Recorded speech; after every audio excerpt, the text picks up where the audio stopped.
ലോകകപ്പിന്റെ ചരിത്രത്തിലെ ഏറ്റവും വലിയ അൺസോൾഡ് മിസ്റ്ററി. ഫൈനലിന് ഒരു മണിക്കൂർ മുമ്പ് ആശുപത്രിയിലായിരുന്ന താരം എങ്ങനെ പിന്നീട് സ്റ്റാർട്ടിംഗ് ഇലവനിലെത്തി? 1998 ലോക ഫൈനലിന് മണിക്കൂറുകൾ മാത്രം ബാക്കി നിൽക്കെ ലോകത്തിലെ ഏറ്റവും മികച്ച താരം റൊണാൾഡോ നസാരിയോ പെട്ടെന്ന് അപ്രത്യക്ഷനായി. ബ്രസീലിന്റെ ഔദ്യോഗിക ടീം ഷീറ്റ് പുറത്തു വന്നപ്പോൾ അതിൽ റൊണാൾഡോയുടെ പേരില്ല. ഫുട്ബോൾ ലോകം അക്ഷരാർത്ഥത്തിൽ ഞെട്ടി. എന്താണ് സംഭവിച്ചത്? പരിക്കോ, അസുഖമോ, അല്ലെങ്കിൽ മറ്റെന്തെങ്കിലും? പിന്നെ സംഭവിച്ചത് ആരും പ്രതീക്ഷിക്കാത്ത കാര്യമായിരുന്നു. ഒരു മണിക്കൂറിനുള്ളിൽ പുറത്തു വന്ന പുതിയ ടീം ഷീറ്റിൽ Ronaldo is back and he is playing for Brazil. ഈ മണിക്കൂറുകൾക്കുള്ളിൽ എന്താണ് യഥാർത്ഥത്തിൽ സംഭവിച്ചത്? ഫുട്ബോൾ ചരിത്രത്തിലെ ഏറ്റവും വലിയ ഗൂഢാലോചന കഥകളിലൊന്നായി ഇത് മാറി.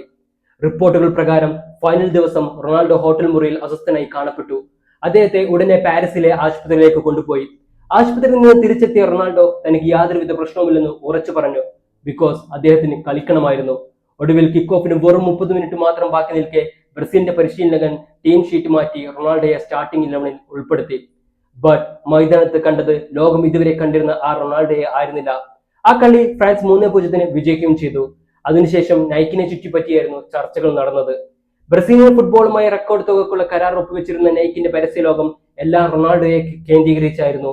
അതുകൊണ്ട് തന്നെ റൊണാൾഡോയെ ആ രാത്രിയിൽ കളിപ്പിക്കാൻ നൈക്ക് ബ്രസീലിന് മേൽ സമ്മർദ്ദം ചെലുത്തി എന്നാണ് ചിലരുടെ ആരോപണം.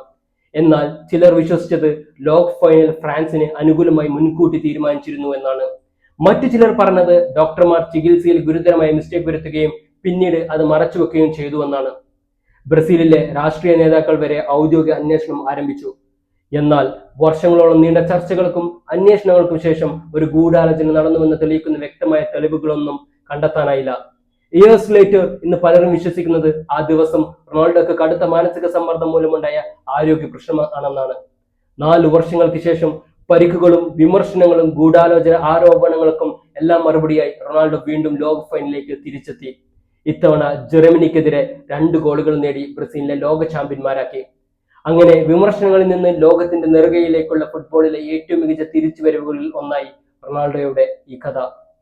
വർഷങ്ങൾ കഴിഞ്ഞിട്ടും ഒരു ചോദ്യം ഇന്നും ബാക്കി നിൽക്കുന്നു. 1998 ലോക ഫൈനലിന് മുമ്പ് യഥാർത്ഥത്തിൽ എന്താണ് സംഭവിച്ചത് എന്ന്.